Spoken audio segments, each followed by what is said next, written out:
Esplode la bufera per una brochure con il patrocinio del comune di Agrigento che offenderebbe le donne. Il sindaco smentisce. 30 kg di droga trovati nella spiaggia di San Leone ad Agrigento, il sequestro più grosso fatto nella città dei Templi. Il prefetto convoca sindacati, sindaci e curia per parlare delle precarietà della rete viaria in provincia. I Re Magi alla Colimbetra, presepe vivente a Montallegro e di cioccolato alla chiesa San Giacomo di Agrigento, in cattedrale il coro Santa Cecilia.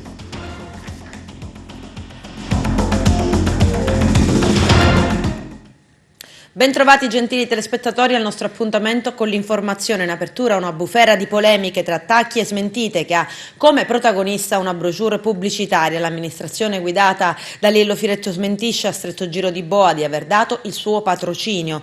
La capogruppo della Lega Nuccia Palermo era intervenuta attaccando il primo cittadino della città dei Templi perché l'opuscolo offenderebbe le donne agrigentine.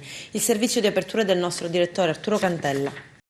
Nota di protesta della consigliere comunale della Lega Nuccia Palermo in quanto su una brochure considerata dalla stessa troppo hot c'è il logo del comune di Agrigento. Afferma Nuccia Palermo: sono schifata e indignata nel leggere come la donna possa divenire impunemente oggetto di propaganda sessuale in un opuscolo turistico denominato Bellezze ed Eccellenze Agrigentine, riportante tra gli altri anche il logo del comune della nostra città. Sono inferocita nello scoprire, afferma la consigliere comunale della Lega, poi ciò che avviene utilizzato offendendo l'immagine e la reputazione delle nostre giovani concittadine, agrigentine, figlie di una terra ricca di storia, di cultura e soprattutto di dignità.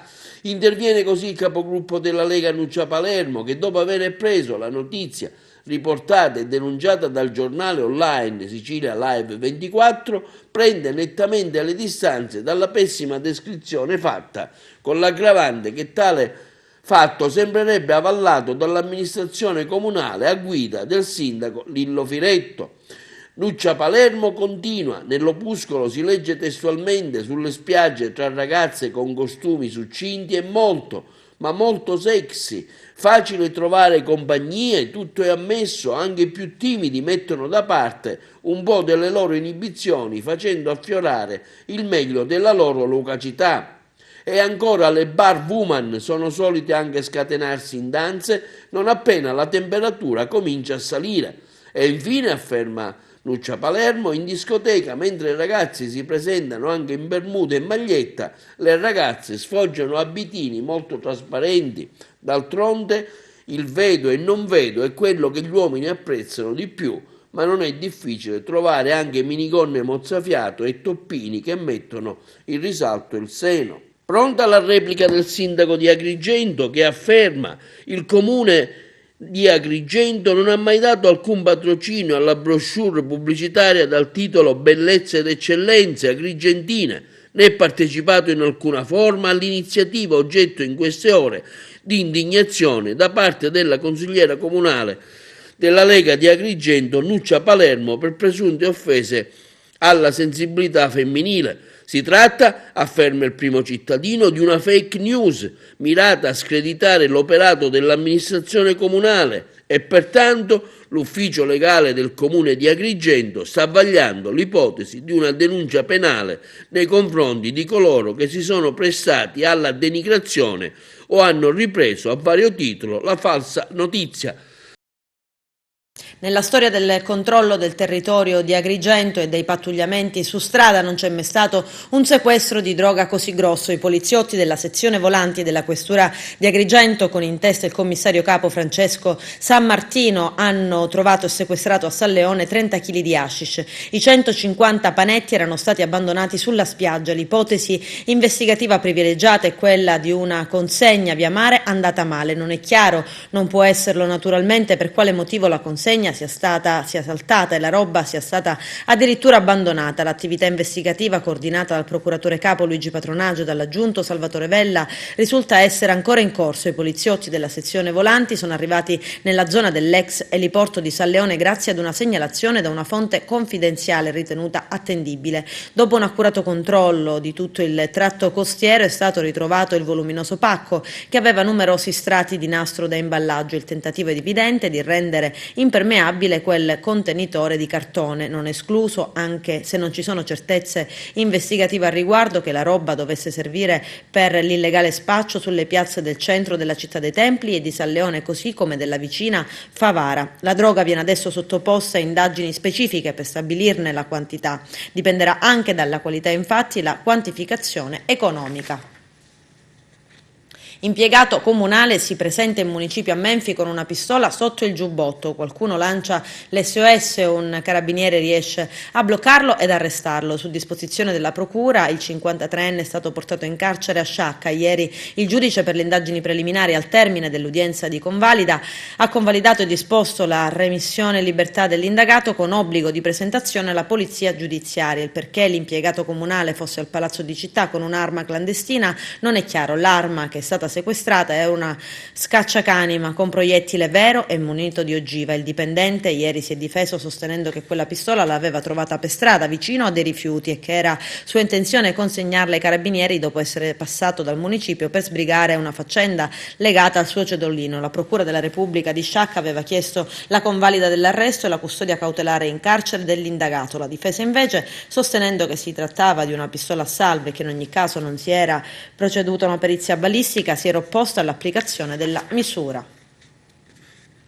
La Procura della Repubblica di Sciacca, tramite il sostituto procuratore Roberta Griffo, ha notificato l'avviso di conclusione di indagini a Pietro Leto, 19 anni, di Alessandria Della Rocca, indagato dell'omicidio di Vincenzo Busciglio, 23 anni, anche lui di Alessandra, morto la sera del 12 marzo scorso, vittima di un accoltellamento in via Sant'Antonio nel centro storico di Alessandria. Busciglio, appena soccorso, accusò Leto di averlo accoltellato. Pietro Leto, difeso dall'avvocato Nino Gazziano, si è sempre dichiarato innocente. Salvatore Italiano, 62 anni, di Ribera, accusato dell'omicidio di Gaetano La Corte, di 75 anni, è stato trasferito in una struttura sanitaria di accoglienza per soggetti affetti da disturbi mentali. La scarcerazione è stata disposta. Il giudice del Tribunale di Sciacca, Antonio Cucinella. La perizia ha stabilito che Italiano non era capace di intendere e di volere al momento del fatto. Il perito, uno psichiatra forense nominato dal giudice, è stato sentito in aula durante l'incidente probatorio. La richiesta della perizia era stata avanzata dalla difesa di Italiano, che adesso è rappresentata dall'avvocato Calogero Lo Giudice. Italiano è accusato di aver strangolato la Corte all'interno di una struttura per anziani con disabilità psichica che si trova nel centro di Ribera.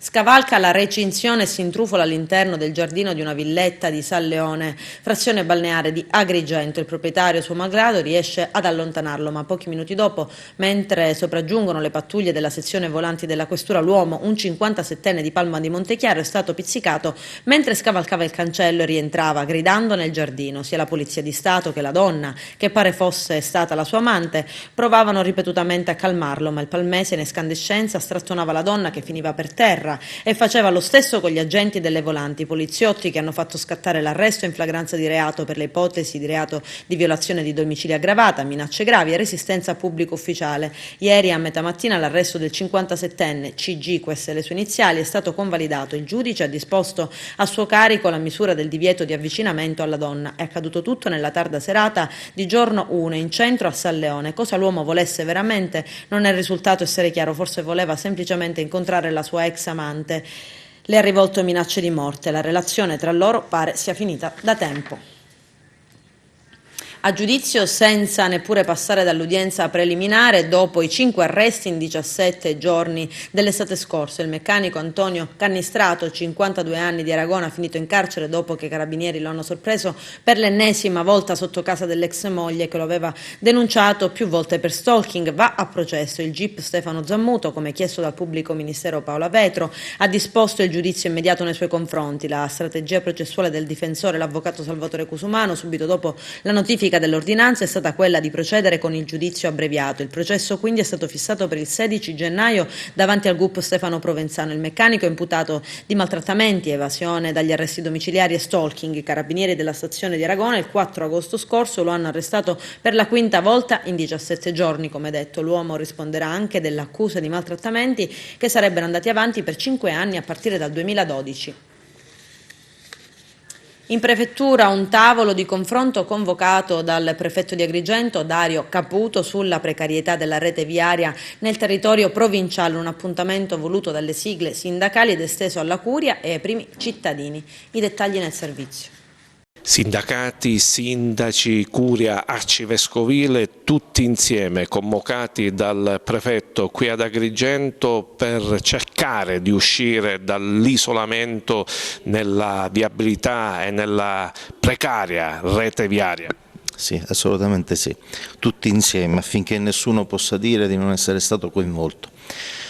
Credo che oggi sia un passo molto importante perché in quest'oggi stiamo, non è che non avevamo la coscienza, ma comunque stiamo tutti insieme prendendo coscienza, ci stiamo ricordando ognuno qual è che è il nostro dovere, qual è che è la nostra responsabilità. Nessuno può più differire le proprie responsabilità, nessuno può girare le spalle con indifferenza alle reali problematiche che abbiamo nel nostro territorio. Noi abbiamo un territorio che è veramente meraviglioso, potrebbe essere numero uno in Italia come primario, secondario e terziario, invece ci viene parametrato come ultimo territorio degli italiani. Quello che ancora più ci dispiace a noi sindacati è quello di capire che ormai siamo anche ultimi nella mentalità degli italiani, perché nel momento in cui ad agosto, il 14 agosto del 2018 cade il ponte di Genova e il 7 maggio del 2019 vengono inaugurati i lavori, iniziano i lavori per la ricostruzione, c'è un grande problema perché noi significa che da quasi decenni ormai abbiamo iniziato delle opere come la Agrigento-Caltanissetta e la Palermo-Agrigento e ancora sono lavori incompiuti. È crollato, ricordo a tutti, il ponte Scocciavacche, inaugurato a Natale, caduto a Santo Stefano, come il detto siciliano, e ancora tutt'oggi è smontato, quindi dopo molti anni, più di 3 anni, ancora non si riesce a ricostruire. C'è un grande problema di fondo. La rete viaria è basilare per lo sviluppo del territorio, la rete viaria è basilare per raggiungere gli aeroporti, per raggiungere le città, capoluogo della Sicilia e le nostre province. Se queste non vengono migliorate, se queste non vengono sviluppate, noi avremo grossi problemi. Dopo tanto tempo di fare analisi, riflessioni, cercare di capire le ragioni per la quale questa provincia è abbandonata a se stessa, dobbiamo cogliere al volo la sensibilità di questo prefetto e la capacità della Chiesa provinciale con Totò Pezzino e Don Mario di essere parte attiva rispetto a questi temi. Oggi abbiamo voluto condividere questa esigenza di uscire allo scoperto con i nostri lavoratori, con la città, con la provincia, con i cittadini, cercando di capire i sindaci cosa mettono di proprio rispetto alla difesa del proprio territorio e dei propri cittadini. Crediamo un momento particolarmente interessante, quello attuale, di poter andare oltre al piagnisteo. Dobbiamo scendere tutti in piazza a dire che non ci stiamo all'isolamento di questa provincia. Come pensiamo di fare sviluppo del nostro territorio? Come pensiamo di fare agricoltura di qualità, turismo, se poi ci vuole un giorno per arrivare da un aeroporto della nostra provincia? Quindi stamattina decideremo se confermare la data dell'11 assieme ai sindaci. Importante capire chi di loro si mette al servizio di questa battaglia. Oggi faremo sintesi per cercare di trovare sinergie per organizzare la grande manifestazione per Agrigento. Dobbiamo manifestare quali sono le problematiche di questo territorio e per far sì che chi ha il governo nazionale e regionale possa trovare le soluzioni giuste per questa provincia. Chi meglio della sua Ravanusa conosce l'isolamento stradale viste le vicissitudini del crollo del ponte, oggi tutti insieme per cercare di uscire da questo isolamento in attesa di una grande manifestazione. Sì, la manifestazione sarà importante, ma sarà importante fare una proposta concreta al governo regionale e al governo nazionale per convincere le istituzioni ad investire in questo territorio che ha un ritardo infrastrutturale di decenni e che lascia dietro lo sviluppo proprio per mancanza di infrastrutture viarie. L'idea è partita dai sindacati, la pastorale sociale del lavoro è d'accordo sul fare una manifestazione per mettere in evidenza lo stato di isolamento in cui si trova la nostra provincia, tutta la nostra provincia, perché il problema non è soltanto delle grandi incompiute, la 640 e la 189, ma anche della viabilità interna sia provinciale che anche statale. E quindi un documento che mette in evidenza tutte queste criticità, perché non possiamo pensare di avere un presente e un futuro che non assicurino al nostro territorio un adeguato sviluppo.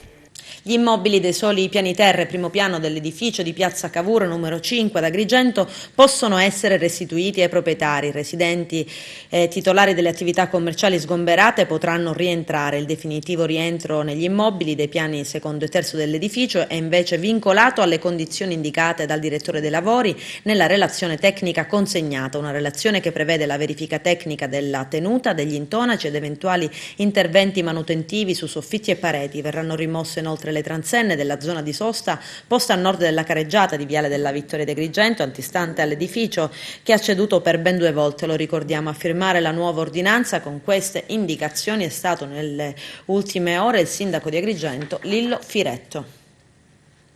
5 città siciliane sono candidate a Capitale della Cultura 2021, si tratta di Catania, Modica, Palma di Montechiaro in provincia di Agrigento, Scicli e Trapani. In Italia sono complessivamente 44, entro il prossimo 2 marzo occorre presentare dossier delle candidature al Ministero della Cultura. Il titolo di Capitale Italiana della Cultura è stato istituito dal Ministro per i Beni e le Attività Culturali e per il Turismo Dario Franceschini con la legge del 2014. Tale titolo è conferito per la durata di 1 anno e la città vincitrice riceve €1 milione per sostenere il programma presentato. Entro il 30 aprile saranno selezionati 10 progetti finalisti da inviare in audizione. La città capitale italiana della cultura 2021 sarà scelta entro il 10 giugno, quando la giuria indicherà pubblicamente al Ministro per i Beni e le Attività Culturali e per il Turismo la candidatura più idonea da formalizzare con delibera del Consiglio dei Ministri. Adesso ci fermiamo per la prima pausa pubblicitaria. A tra poco, vi aspetto. Andiamo adesso a Montallegro. Anche quest'anno nel piccolo centro agrigentino è stato organizzato il Presepe Vivente, un evento tanto atteso non solo dagli abitanti ma anche dai numerosi visitatori. Domani 5 gennaio e lunedì 6 le ultime 2 giornate conclusive. Margherita Trupiano. Atmosfere natalizie qui a Montallegro con il suo Presepe Vivente. Storia, tradizione, religione, cibi e tanto altro. Andiamo a vedere. Assessore, 16 edizioni di Presepe Vivente, ma questa è veramente strepitosa. Sì, siamo alla 16ª edizione del Presepe Vivente a Montallegro, dove appunto è un Presepe Vivente perché abbiamo circa 200 persone tra attori, figuranti che espongono le arti antiche, tutto adornato da banchetti, ecco, banchetti dove il visitatore può apprezzare quelli che sono i prodotti tipici locali. Mi riferisco al vino, mi riferisco all'olio, al pane appunto con l'olio, ai ceci e quindi praticamente tutte quelle prelibatezze che consentono di rendere vivo veramente questo Natale. Cioè, abbiamo un presepe dove esiste non solo, ecco, la tradizione pastorale, quindi parliamo di una sagra religiosa, quindi dove abbiamo la natività, abbiamo i banchetti nuziali, abbiamo i banchetti dove le artigianali, abbiamo veramente tantissimo da offrire. Montallegro poi si contraddistingue perché è un presepe, questo proprio pianeggiante, in una zona centrale del nostro piccolo paese e praticamente accessibile a tutti, quindi anche ai disabili. Tradizionalmente il nostro presepe veniva svolto in una zona più alta, ecco, a Montallegro. Da alcuni anni si svolge proprio a piazza Giovanni Paolo II, dove ogni giorno affluiscono tantissimi visitatori. L'anno scorso abbiamo avuto circa 5.000 visitatori, alcuni anni arriviamo a 8.000, altri anni siamo arrivati a 10.000 visitatori, quindi è sicuramente uno dei presepi che diciamo, rende orgoglioso questo piccolo paese, che è un angolo della nostra provincia, un angolo della nostra regione. Per Montallegro il Natale diventa una celebrazione religiosa, ma un momento per raccogliere il suo popolo e diffondere tradizioni e cultura. Lo fate con questo straordinario presepe. Sì, è vero, un'esperienza di grande entusiasmo e di vita comunitaria. Io sono soltanto qua da 2 mesi, però ho notato che un grandissimo gruppo di lavoro, un insieme di figuranti che superano il centinaio, riescono a creare un vero clima natalizio, laddove l'esperienza della Sacra Famiglia diventa anche la possibilità di percorrere insieme una via, un percorso di usi e costumi e di assaggi gastronomici. Buonasera, benvenuti al presepe di Montallegro. Buonasera, un presepe riuscitissimo, Sindaco. Dopo 16 anni di esperienza penso che siamo nel clou dei presepi in provincia di Agrigento, diciamo che siamo uno dei migliori, dove ci sono delle ottime degustazioni e la particolarità è perché tutta la cittadinanza sta partecipando a questo evento. La signora lascia tutto e viene qua da noi, il sindaco lascia solo il ruolo del sindaco perché lo facevo da prima di diventare sindaco, non capisco perché non si dovrebbe fare ora. Questo per dare un contributo a questa comunità, perché abbiamo tante cose belle da far conoscere a Montallegro e questo per noi è veramente cultura che vogliamo trasmettere, che loro ci trasmettono. La signora per esempio questa ricetta della focaccia è antichissima eppure ce l'ha trasmesso. Io non sapevo fare le focacce, la signora ha insegnato a noi a fare delle focacce, ma più di 12 anni fa. Adesso siamo noi a fare le focacce fino al 6. Il prossimo sarà giorno 5 e giorno 6. Venite e sarete benvenuti a Montallegro. Sul presepe di Montallegro a fine TG potrete vedere un ampio speciale a cura di Margherita Trupiano.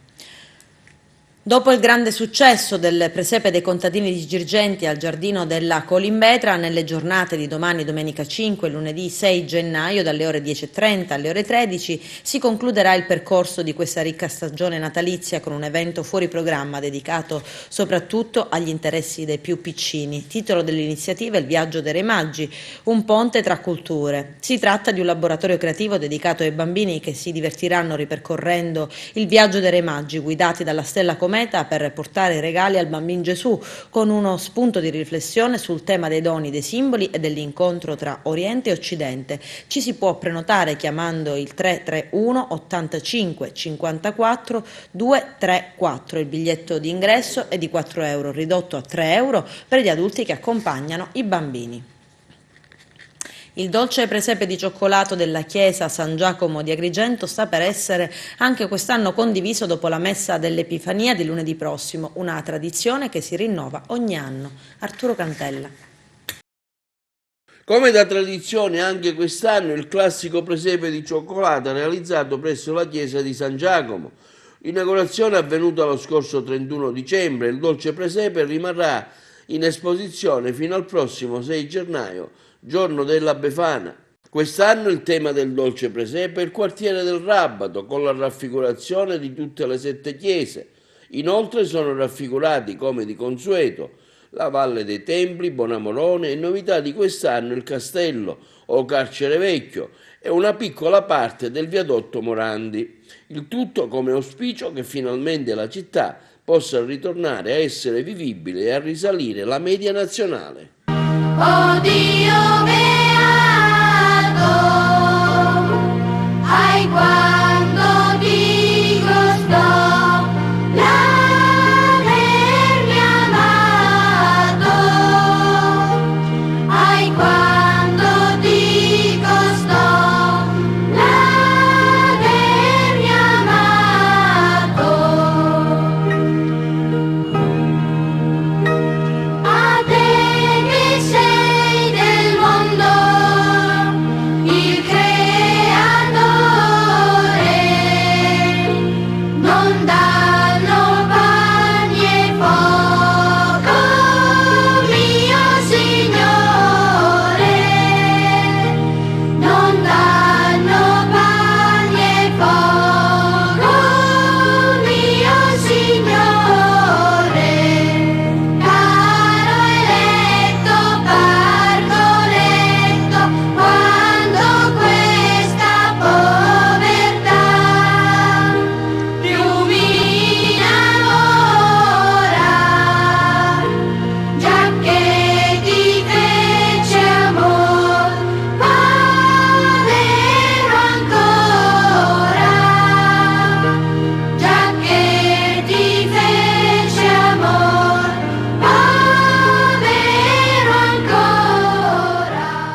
Domani sera il Pala Moncada di Porto Empedocle diventa teatro, si appresta ad ospitare il Notre Dame de Paris, interpretato dall'oratorio della chiesa Santa Croce. Vediamo.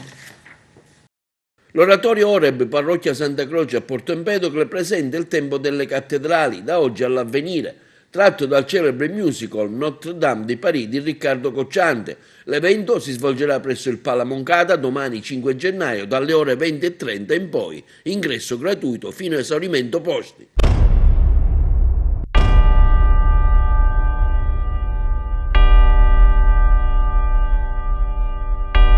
Parigi 1482. Vasta sinfonia in pietra, opera colossale di un uomo e di un popolo. Una e molteplice, potente e feconda come la creazione divina. Parigi, città che canta. Teatro di sangue, amore, passione. Terra straniera per molti. Rifugio per pochi. Cuori soli. Amore, sprofondato nell'odio, muta libertà in gabbia. Speranza in abbandono. Un vorticoso oblio che in questo tempo solca perenne i volti, da oggi all'avvenire.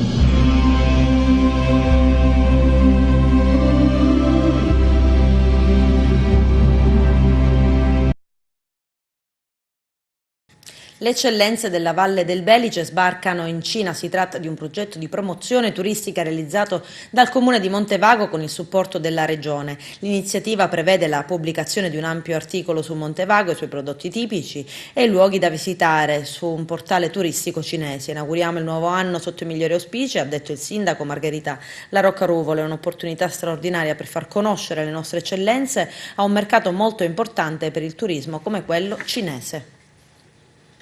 Adesso ci fermiamo per la seconda ed ultima pausa pubblicitaria, tra poco vi aspetto.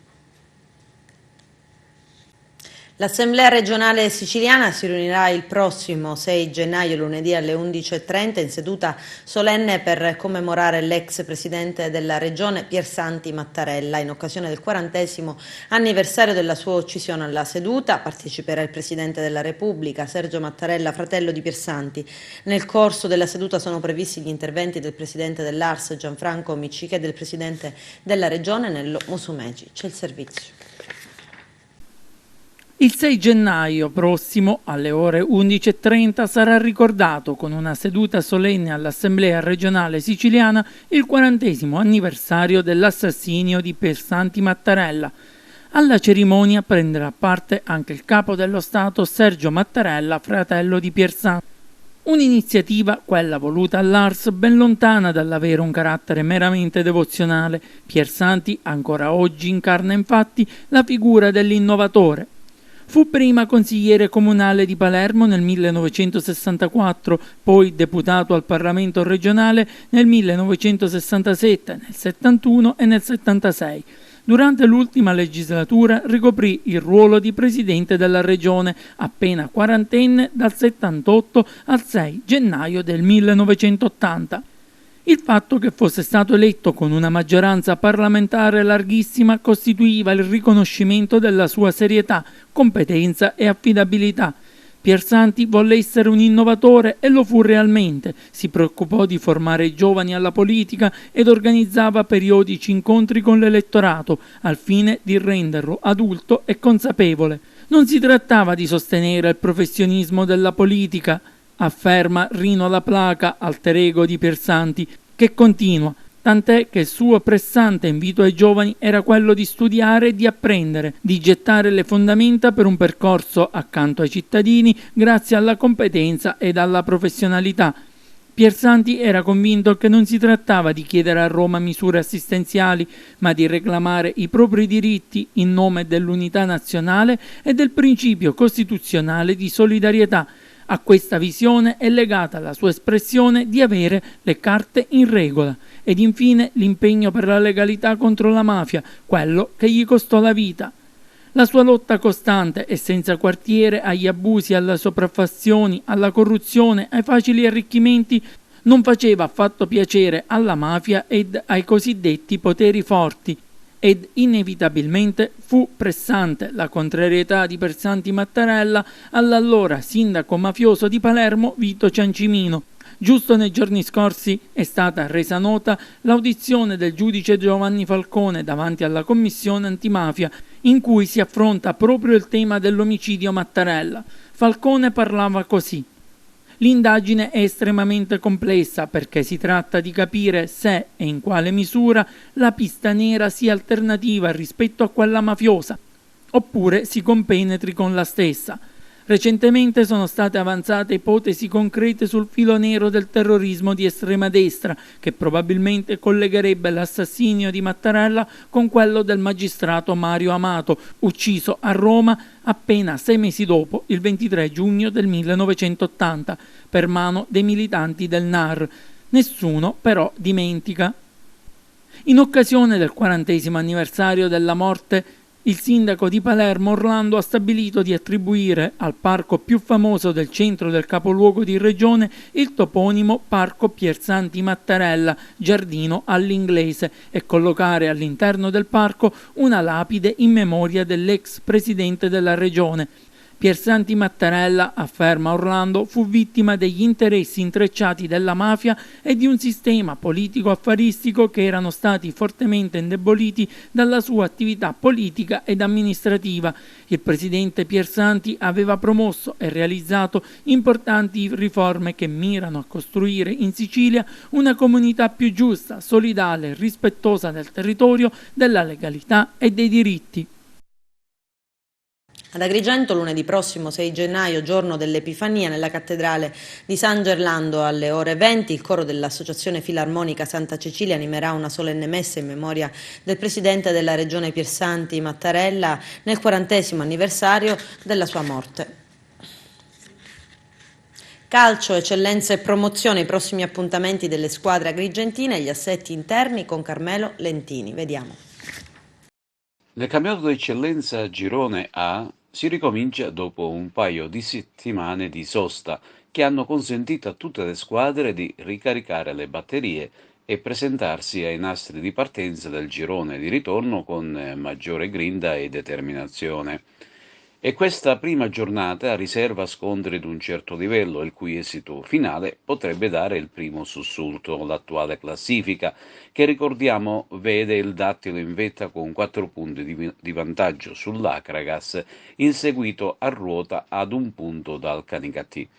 E proprio quest'ultima, al Saraceno di Ravanusa, ospita in derby i cugini del Pro Favara di Giovanni Fassone, che ultimamente ha rafforzato la propria rosa con alcuni tasselli di qualità.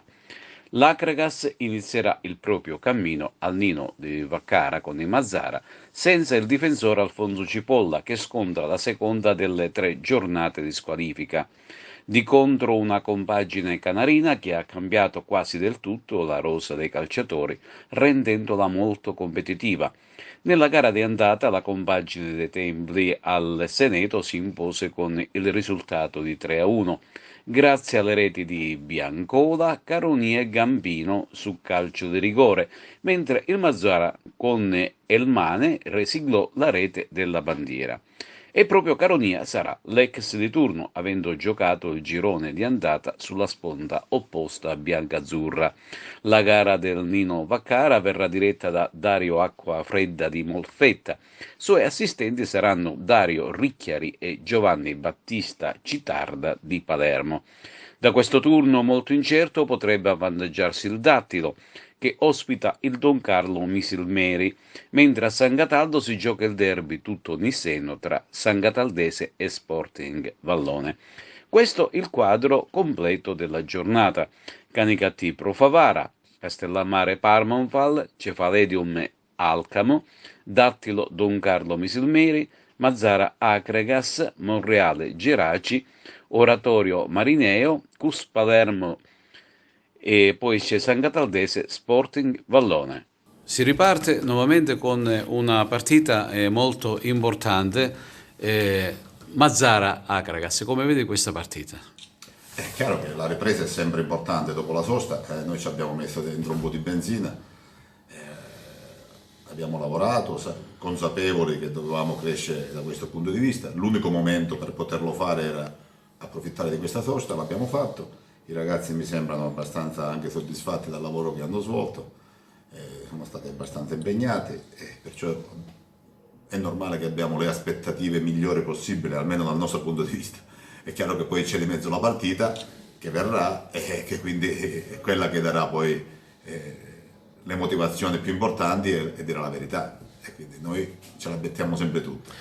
Qual è la situazione dell'infermeria? Infermeria c'è Pirrone quasi recuperato, dico quasi perché ancora non abbiamo avuto l'opportunità di fare una verifica medica e quindi stiamo aspettando che riaprano tutte le strutture per poter fare una verifica vera e propria, perché io onestamente il ragazzo sta benino, però nel dire che sta bene e non avere un conforto medico significherebbe buttarlo allo sbaraglio e potenzialmente fargli fare per la quarta, quinta volta, non lo so, male, e poi avere un problema molto più serio per il cos'è. L'Agregas cambia pelle, c'è qualcosa che bolle in pentola dal punto di vista dirigenziale e societario? Allora, io volevo affrontare due aspetti insieme all'architetto Bruccoleri e al dottore Bottone, perché noi siamo solo noi l'Agregas oggi a livello dirigenziale, non c'è più nessuno tranne Ernesto Russello che di fatto è direttore sportivo, ma in realtà fa di tutto di più e lo dobbiamo ringraziare per quello che sta facendo, perché svolge un compito ben al di là di quelli che sono i compiti che sono stati assegnati. Intanto una questione di natura politica. Durante queste feste natalizie in città sono stato più volte fermato, comunque mi si dice che l'Agregas sponsorizza la candidatura di Marco Zambuto. Non è assolutamente così, è una grande bugia e a riprova di questo vi fornisco un dato oggettivo. Se fosse vero questo, noi non avremmo scelto, a causa della squalifica di Totò, che è il nostro medico sociale, quale medico sociale Franco Micichè, perché se noi eravamo proiettati su Marco Zambuto non avremmo mai dato la possibilità a Franco Micichè. Questa è una dimostrazione del fatto che noi siamo aperti a tutti. Franco Micichè è un nostro amico, Lillo Filetto è un nostro amico, Aldo Pietro è un nostro amico, tutti i candidati sindaci sono nostri amici, però oggi oggettivamente la persona che ci è stata più vicina è stato Marco Zambuto, nel senso che oggi è l'unica persona che ci ha dato un contributo reale.